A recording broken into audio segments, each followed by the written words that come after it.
Salut, amis africaines, amis africains. Aujourd'hui, le 31 janvier 2024, je voudrais passer ici par cette vidéo pour partager quelque chose de très important avec la famille africaine. C'est important. Je dis, à chaque fois que nous devons allumer nos caméras, nous devons venir avec des sujets très positifs, très constructifs. C'est important. Il s'agit de quoi? Il s'agit de ce que nous consommons. Je ne suis pas un expert en nutrition, pas du tout. C'est une remarque familiale, c'est une remarque de tous les jours. Et de ce que nous consommons, ce que je veux dire. Vous savez, je me rappelle encore quand nous étions en Afrique, nous avons eu des parents qui nous ont quittés très tôt et que nous avons lié cela à l'effet de la sorcellerie. Mais aujourd'hui, avec la technologie, la science, on se dit, sûrement c'est ce qu'ils mangeaient. Mais leur chance en ce moment, c'est que tout ce qu'ils mangeaient venait de la terre. C'était presque naturel. Alors que nous, aujourd'hui, on nous dit, nous consommons chimie. La chimie, ça veut dire tout ce qui est conçu par la main humaine. C'est-à-dire les produits sont modifiés, hein, et que nous avons de sérieux problèmes. C'est pourquoi aujourd'hui nous avons beaucoup de maladies. Alors, je voudrais attirer l'attention surtout de nos femmes. Nos femmes, celles qui sont dans le foyer, qui ont leur mari, leurs enfants.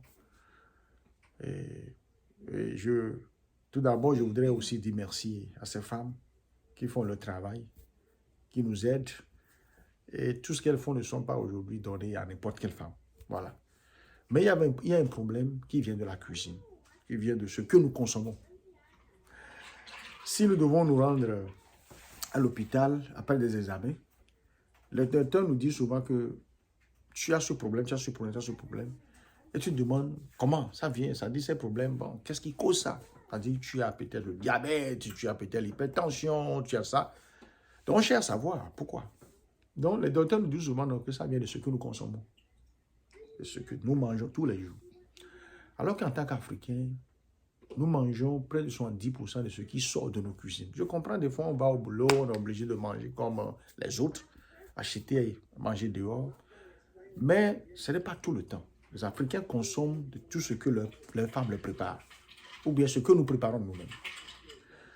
Et je me rappelle souvent, le docteur touche un repas. Il touche le repas qu'il touche souvent, c'est la pâte, le foufou, tout ce qui est paste. Là. Voilà, ils disent qu'il faut diminuer un peu, c'est ce qui vous tue. Alors, je voudrais aussi dire que à un certain âge de la vie, il ne faut pas trop en vouloir enrichir ce que nous mangeons, ce que nous préparons. Vous comprenez? À un certain âge, parce que quand tu as 20 ans, les paris sont bons pour les jeunes plutôt. Ceux qui sont encore très jeunes. 15 ans, 20 ans, 25 ans, c'est bon pour eux. Ça permet aux autres d'être durs et ça permet la croissance. Mais nous autres qui avons déjà plus de 40 ans, 50 ans, je ne crois pas qu'on a besoin encore de la croissance. Nous avons besoin d'être en bonne santé. Donc, nous devons participer, nous devons parler à nos femmes. C'est important. Hein, parce qu'on dit, ce qui sort de ce que nous mangeons là, comme mauvais là, ça tue plus les hommes que les femmes. Vous comprenez? Donc, nous devons avoir des discussions avec nos femmes. Parce que c'est elles qui nous préparent. Et nous devons savoir, chercher à comprendre qu'est-ce que nous mangeons. Qu'est-ce qu'elles nous donnent. Parce qu'elles ne nous donnent pas ça pour nous tuer, non.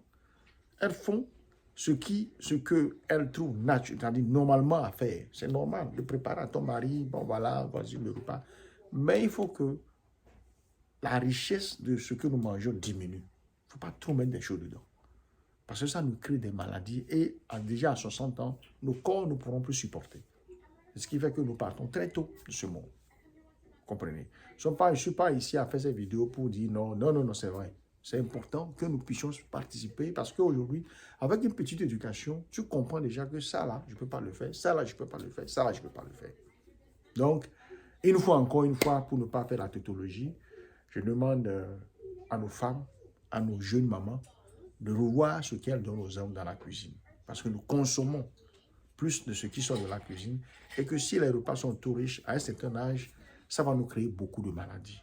Et à nous les hommes, hein, d'aider nos femmes, de participer par les connaissances que nous avons pour que nos femmes savent maintenant qu'est-ce qu'il faut mettre dans la nourriture et qu'est-ce qu'il ne faut pas mettre dans la nourriture à un certain âge. Vous comprenez? Je vous remercie. Je voudrais aussi ici faire la publicité de cette compagnie qui s'appelle ITD Imo Togo Diaspora. Imo Togo Diaspora. Le mot que je retiens, c'est diaspora. C'est une agence immobilière qui est créée pour la diaspora. Parce que c'est des gens qui ont entendu écouter les pleurs, les cris de nous, ici dans la diaspora, et qui ont pris sur eux l'engagement de nous aider dans tout ce qui concerne l'achat des terrains et de la construction. Donc, chers Togolais plutôt, c'est une agence qui est basée à Lomé, Togo, voilà. Donc, les Togolais qui sont dans la diaspora, si vous êtes vraiment intéressés à acheter des terrains, peut-être pour le champ, à avoir des terrains pour la construction, ou bien carrément vous voulez construire, ou bien vous êtes dans la construction et que vous avez besoin des gens dans votre chantier pour des surveillances, ça, je vous promets de les appeler et vous ne serez jamais déçus. Je vous remercie et bonne soirée. Bye bye.